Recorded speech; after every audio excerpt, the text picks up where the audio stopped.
দেবদার master stroke Bangladesh box অফিসে। Yes, আমার মন বলছে যে দাদা এবার বাংলাদেশ বক্স অফিসের প্ল্যান করতে চলেছে। বন্ধুরা, পড়িনি এখনও খবরটা অর্জুন আমাকে পাঠিয়েছে, বলছে দেখো এখানে এবিপিতে এরকম খবর বেরিয়েছে। স্বয়ং আমাদের এখানকার সবথেকে বড় নিউজ পোর্টাল আনন্দবাজার পত্রিকা, তাদের কিন্তু সকাল সকাল এরকম একটা খবর বেরিয়েছে, মানে পেপারে বেরিয়েছে আর কি, আনন্দবাজার অনলাইনে নয়। আমি অনেক খোঁজাখুঁজি করে পুরো বিষয়টাকে নিয়ে এসেছি।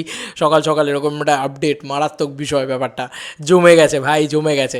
দেবদা আসলে বাংলাদেশ বক্স অফিসে এবার রাজত্ব করতে চলেছে আমার যেটা মনে হচ্ছে, বা বাংলাদেশ বক্স অফিসে একটা হোল্ড আনতে চলেছে। কারণ এই সিনেমা বাংলাদেশে রিলিজ হবে, আমার মন বলছে যে পয়লা বৈশাখে হয়তো বাংলাদেশে রিলিজ হবে এই সিনেমা। এবং এই সিনেমা বাংলাদেশে রিলিজ হলে কিন্তু ফাটিয়ে বিজনেস করবে, করাই স্বাভাবিক। কারণ দেবদা, দেখো দেবদা তো বাংলাদেশের প্রত্যেকটা মানুষকে বিশ্বাস করেন, ভালোবাসেন, রেসপেক্ট করেন, শাকিব খানকে রেসপেক্ট করেন। তো এই সব কিছু মিলিয়ে কিন্তু, আমি খবরটা পড়ার আগে এগুলো কেন বলছি, কারণ এই সব কিছু মিলিয়ে কিন্তু বাংলাদেশে ওনার হোল্ডটা এমনিতেই এখন ভালো হবে, এটাই স্বাভাবিক বিষয়। কারণ বাংলাদেশের মানুষ, এই যে একটা কোটা আন্দোলন চলছে, সেই আন্দোলনটাতেও দেবদা কিন্তু স্টুডেন্টদের সাপোর্ট করে যে রক্তারক্তি চাই না, চাই না, এই যে একটা সুন্দর বার্তা দিয়েছেন দেবদা, তো কোথাও গিয়ে দেবদাকে কিন্তু সবাই খুব মানে, এটা স্বাভাবিক, মানবেই, ঘরের ছেলে মনে করে বাংলাদেশে। কারণ বাংলাদেশের প্রত্যেকটা মানুষ, প্রত্যেকটা জায়গায় আগে মানুষ হিসেবে যে দেবদা খুব ভালো, তো সেই কারণে দেবদাকে কিন্তু সবাই খুব রেসপেক্ট করে। এই রেসপেক্টটাই কিন্তু দেবদাকে অনেক বড় জায়গায় নিয়ে যাবে। এবার বাংলাদেশ বক্স অফিসে দেবদার এন্ট্রি হতে চলেছে, হয়তো খাদান দিয়েই হতে চলেছে, কিন্তু এই ছবিটা কিন্তু আরও বড় করে, কারণ এখানে বাংলাদেশের হিরোইন, প্রপার বাংলাদেশের হিরোইন তাসনিয়া ফারিন থাকতে চলেছেন। এই খবর এতক্ষণে তোমরা শুনতে পেয়েই গেছো, জানতে পেরেই গিয়েছো। অফিসিয়াল নিউজটা তোমাদেরকে একটুখানি ভালো করে দেখিয়ে দিই। This is official news, officially Anandabazar পত্রিকাতে বেরিয়েছে এই খবরটা, মানে যাদের কাছে পেপার রয়েছে তাদের কাছে রয়েছে। আমি পেপার থেকে এই পুরো বিষয়টা ধার করালাম, বাট নামালাম আর কি। দেবের সঙ্গে তাসনিয়ার জুটি, আমরা একটুখানি পড়ি, হ্যাঁ, পুরো প্রতিবেদনটা। হিটের হ্যাট্রিক হয়ে গিয়েছে এইবার 4 নম্বর ছবির পথে দেব অভিজিৎ সেন। জাস্ট মানে পড়ি আবার।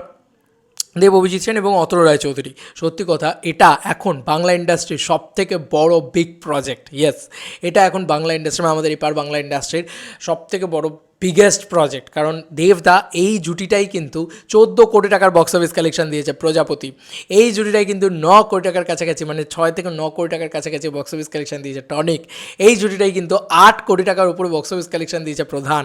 তাই বোঝাই যাচ্ছে যে এই জুটিটাকে কেউ কিন্তু হারাতে পারবে না, মানে এটা একটা হ্যাট্রিক ব্লকবাস্টার জুটি আছে।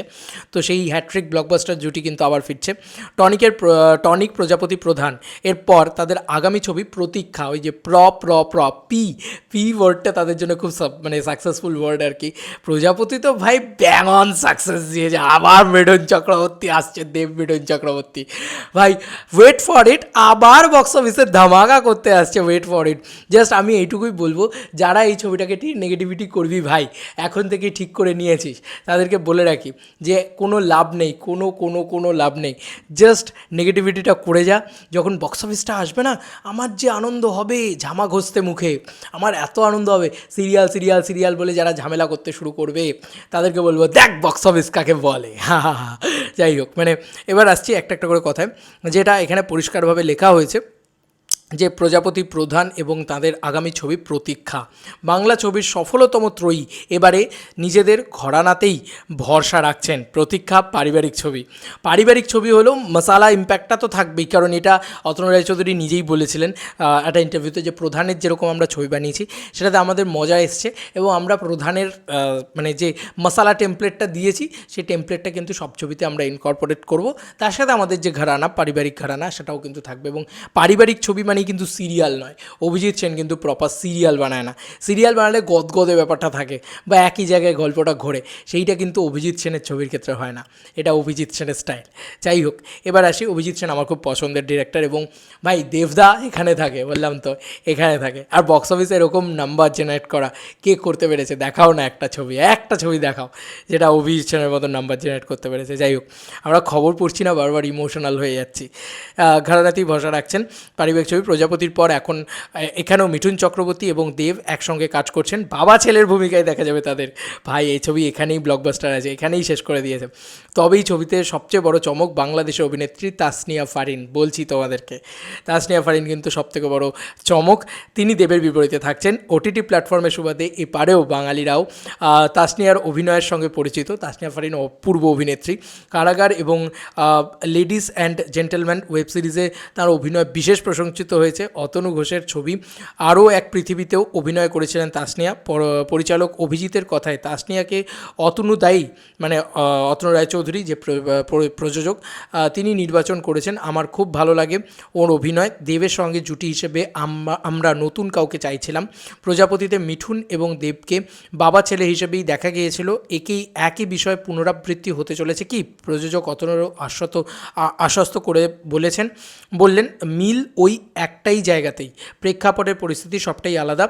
ছবির কাহিনী খোলসা করতে চাইছেন না নির্মাতারা। ছবি নামের মধ্যেই কাহিনীর নির্যাস লুকিয়ে এটুকুই বোঝা গেল।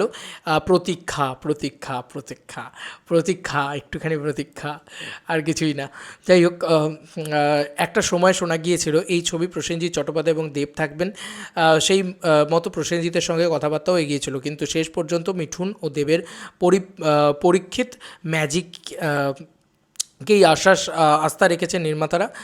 পরিচালক জানালেন ছবির গল্প চূড়ান্ত, এখনও চিত্রনাট্য নিয়ে কাজ করছেন তারা।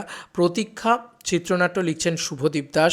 অতনু প্রযোজনায় বাইরের অন্যত্র কাজ করতে এখনও দেখা যায়নি অভিজিৎকে। এর কি বিশেষ কোনো কারণ আছে? আমি তো গোড়ার দিকেই অনেকের কাছেই গিয়েছিলাম, কেউ সুযোগ দেননি। SRFTI থেকে পাশ করার পর রাজকুমার ইরানির মতো পরিচালককে অ্যাসিস্ট করার পরেও ছবি পাচ্ছিলাম না। অতনুদা কিন্তু আমার উপরে আস্থা রেখেছিলেন। আর এখন 4টে ছবি হয়ে গিয়েছে। সম্পর্কটা পরিবারের মতো। দেব, অতনুদা, শুভদীপ, আমরা একটা টিমের মতো কাজ করি, যে কারণে আমি সব সময় বলি আমাদের ছবি। বিষয়টা ব্যাখ্যা করে বললেন অভিজিৎ। বন্ডিংয়ের উপর জোর দিলেন অতনু। ইন্ডাস্ট্রিতে মাঝে মধ্যেই তাঁর ও দেবের মধ্যে ঝামেলার কথা শোনা যায়, বিষয়টা অস্বীকার করলেন না প্রযোজকও। কিন্তু সব কিছুর ঊর্ধ্বে তাঁদের দুজনের কাছে ভালো সিনেমা বানানোই শেষ কথা। একটা পরিবারের যেমন মনোমালিন্য হয়, আমাদের মধ্যে ঠিক তাই হয়। কিন্তু আমাদের লক্ষ্যটা এক, মন্তব্য প্রযোজকের। দেব নিজেও এই ছবির প্রযোজক। প্রতীক্ষার শুটিং শুরু হবে নভেম্বর মাসে। ছবির সিংহভাগ শুটিং হবে লন্ডনে।